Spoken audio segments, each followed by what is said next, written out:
আমরা এই দেশে কোন জামাই থাকি না, আমরা এই দেশের প্রধান নয়, আমরা এই দেশে শিকড় থেকে শিকড় পর্যন্ত আমাদের হাতে।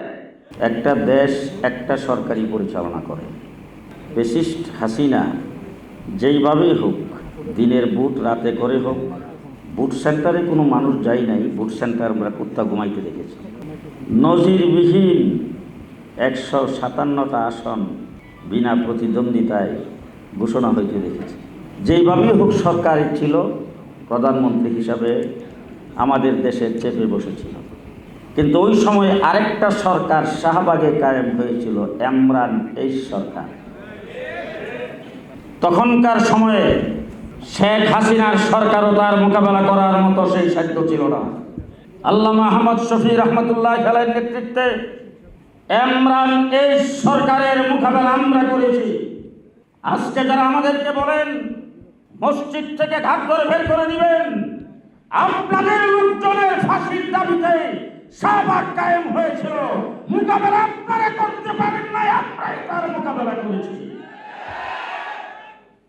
পরিষ্কার ভাষায় বলে দিচ্ছি, এত সহজ না। আমরা বাংলাদেশে বন্যার পানিতে ভেসে আসি নাই, আমরা কুচুরি ফেরার মতো ভেসে আসি নাই, আমরা এই দেশে কোন জামাই থাকি না, আমরা এই দেশের প্রধান নয়, আমরা এই দেশে শিকড় থেকে শিকড় পর্যন্ত আমাদের হাতে। বাংলাদেশের শতকরা 99টা মসজিদের ইমাম আমাদের কওমি মাদ্রাসা। আজকে বাংলাদেশে সর্বস্তরের দিনদার মানুষ কওমি আলেম ওলামায়ে কেরামকে অনুসরণ করে চলে, তাদেরকে ধাক্কা দিয়ে বের করে দিয়ে বাংলাদেশের রাজনীতি করবেন, তা হইতে দেওয়া যাবে না।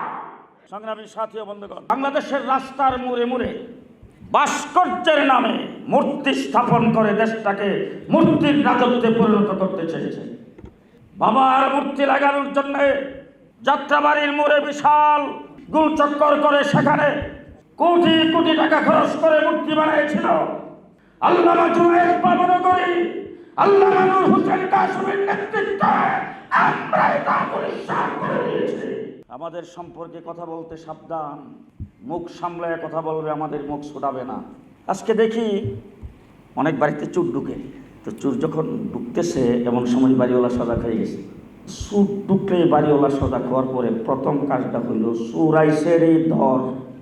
এই কাজটা যখন কইতো অনেক জায়গায় দেখা যায় কি, চোর যে চুরি করতে আসছিল হেও মুখের মুখোশটান্দা খুইলা হেও ধর ধর ধর।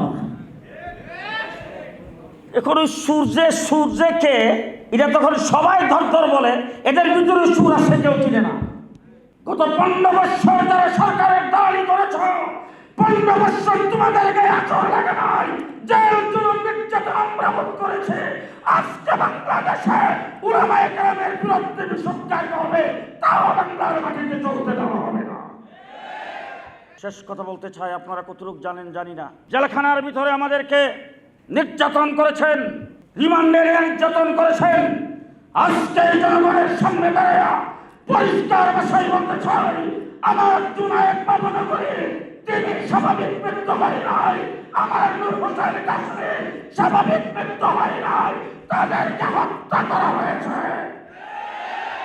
আজকে আমি আপনাদের কাছে জানতে চাই, জুনায়েদ বাবনগরী আর নূর হোসেন কাসেমকে যারা হত্যা করেছে তাদের বিচার কে কে চান হাত তুলে দেখান। সংগ্রামী সাথী ও বন্ধুগণ, আওয়ামী ফ্যাসিবাদ বাংলার মাটিতে আর আসতে পারবে না। আজকে পরিষ্কার ভাষায় বলতে চাই, পাইকারা শুরু হয়েছে নির্বাচনকে বানচাল করার জন্য, আওয়ামী ফ্যাসিবাদ আবার বাংলাদেশে আনার জন্য। এই স্বপ্ন কাউকে পূরণ করতে দেওয়া হবে না।